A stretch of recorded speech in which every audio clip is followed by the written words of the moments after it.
June 7 ഇന്നത്തെ daily reflection നീണ്ട പ്രതീക്ഷ എന്ന തലക്കെട്ടോടുകൂടിയാണ്.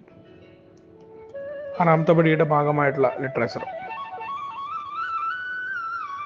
ജന്മവാസനകൾ മനുഷ്യനെ സംബന്ധിച്ചിടത്തോളം മുന്നോട്ട് പോകാനായിട്ട് കിട്ടിയിട്ടുള്ളതാണ്.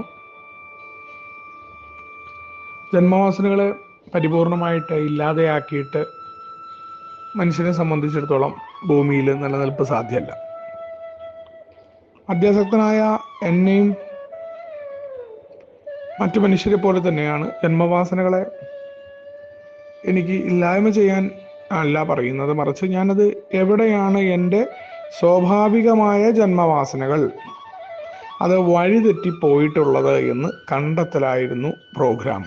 പടികൾ എന്ന് പറയുന്നത് ഞാൻ എന്നെ എവിടെയായിരുന്നു, എന്താണ് എനിക്ക് സംഭവിച്ചതെന്നുള്ള അന്വേഷണമാണ് ആദ്യമായിട്ട് നടക്കുന്നത്.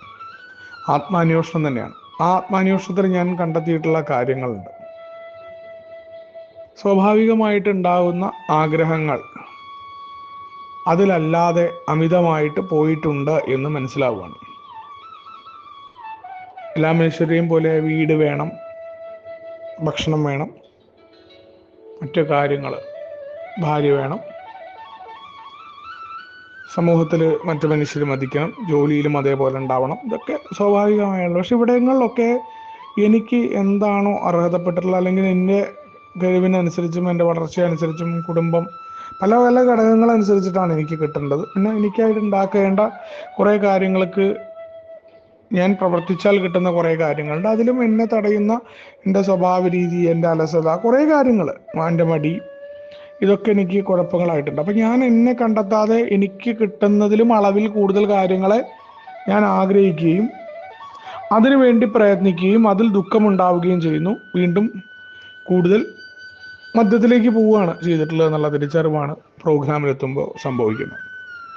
സ്വാഭാവികമായ ജന്മവാസനകളെ ദുർവിനിയോഗം ചെയ്യാതെ എങ്ങനെ മുന്നോട്ട് പോകണമെന്ന ബോധ്യത്തിലേക്കാണ് 6ാമത്തെ പടി നമ്മളെ കൊണ്ടുവരുന്നത്. അപ്പോൾ പൊതുവെ ഞാൻ ഇവിടെ കണ്ടെത്തിയിട്ടുള്ള കുറേ കാര്യങ്ങളുണ്ട്. ഇവിടെ പ്രോഗ്രാമിൽ പരിപൂർണത ലക്ഷ്യം വെച്ച് പ്രവർത്തിക്കാനാണ് പറഞ്ഞത്. അവിടെയാണ് വലിയ ശക്തി എന്ന ദൈവം എന്ന് പറയുന്ന 2ാമത്തെ പടിയൊക്കെ കൊണ്ടുവരിക. ദൈവം ആഗ്രഹിക്കുന്നത് എല്ലാ മനുഷ്യരുടെയും പരിപൂർണതയാണ് എന്നുള്ള ലക്ഷ്യത്തിലേക്കാണ്.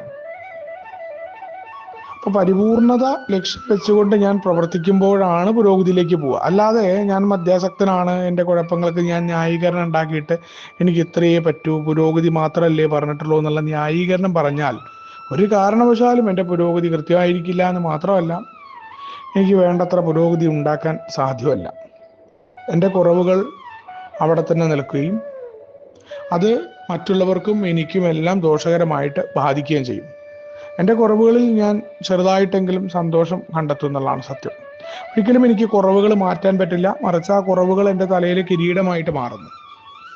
മറ്റുള്ളവർക്ക് വെറുപ്പുള്ളവനായി മാറുക എന്നത് എനിക്കും പ്രയോജനമില്ലാത്ത മനുഷ്യനായിട്ട് മാറുക എന്നാണ്. ഇവിടെ മറ്റുള്ളവർക്ക് വേണ്ടി പ്രയോജനപ്രദമായി ജീവിക്കുവാൻ എങ്ങനെ സാധ്യമാകുന്നുണ്ട്? എന്നെക്കൊണ്ട് മറ്റുള്ളവർക്ക് ഉണ്ടാകേണ്ട പ്രയോജനക്ഷമത നഷ്ടപ്പെട്ടു പോകാതിരിക്കാൻ ഞാൻ എന്ത് ചെയ്യണം?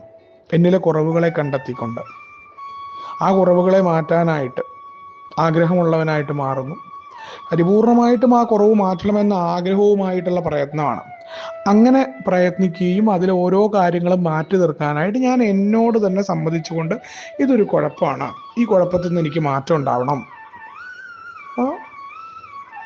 അതിനുവേണ്ടി ഞാൻ പരിശ്രമിക്കുമ്പോൾ ചില വീഴ്ചകളൊക്കെ പറ്റും. അവിടെയാണ് ആ പ്രതീക്ഷ കൂടി. സാരമില്ല, ഇനിയും ഞാൻ ശ്രമിക്കേണ്ടതുണ്ട്, നിർത്തേണ്ടതല്ല, അടിപിടിച്ച് മാറി നിൽക്കേണ്ടതല്ല, അല്ലെങ്കിൽ നാളെ വീണ്ടും വിടേണ്ടതല്ല. ഇതെന്ന് വരെയാകുന്നു അതുവരെ ഇത് മാറാനുള്ള പ്രവൃത്തിയുമായിട്ട് ഞാനെന്ന് മദ്യാസക്തൻ മുന്നോട്ട് പോകണം. അതിനേടെ ടൂളുകളായിട്ടുള്ള മറ്റൊരാളുമായിട്ടുള്ള ഏറ്റുപറച്ചിലുകൾ, നിരന്തരമായിട്ടുള്ള പറച്ചിലാണ്. അത് എന്ന് വരെ ആകുന്നു അതുവരെ പറഞ്ഞുകൊണ്ടാണ് മാറ്റുന്നത്. അല്ലാതെ എന്നെപ്പോലൊരു മദ്യാസക്തന്റെ സ്വഭാവത്തിലുണ്ടായിട്ടുള്ള മാറ്റത്തെ ഒരു സുപ്രഭാതത്തിൽ മാറ്റി തീർക്കാനായിട്ട് സാധ്യമല്ല.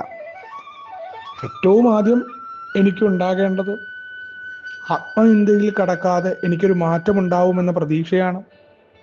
ആ പ്രതീക്ഷയ്ക്ക് ഞാൻ എൻ്റെ കുറവുകളെ കണ്ടെത്തണം. മറ്റുള്ളവരുടെ കുറവുകൾ കണ്ടെത്തുന്ന അതേ യന്ത്രത്തെ എന്നിലേക്ക് തിരിച്ചു വെച്ചുകൊണ്ട് എന്നിൽ കുറവുണ്ട് എന്ന് കണ്ടെത്തുകയും ആ കുറവുകളിൽ പലപ്പോഴും എനിക്കത് മാറ്റാൻ പറ്റാത്തത് പരിപൂർണമായ ആഗ്രഹവുമില്ല, പരിപൂർണമായ ലക്ഷ്യം മുന്നോട്ട് വെച്ചുകൊണ്ടാണ്.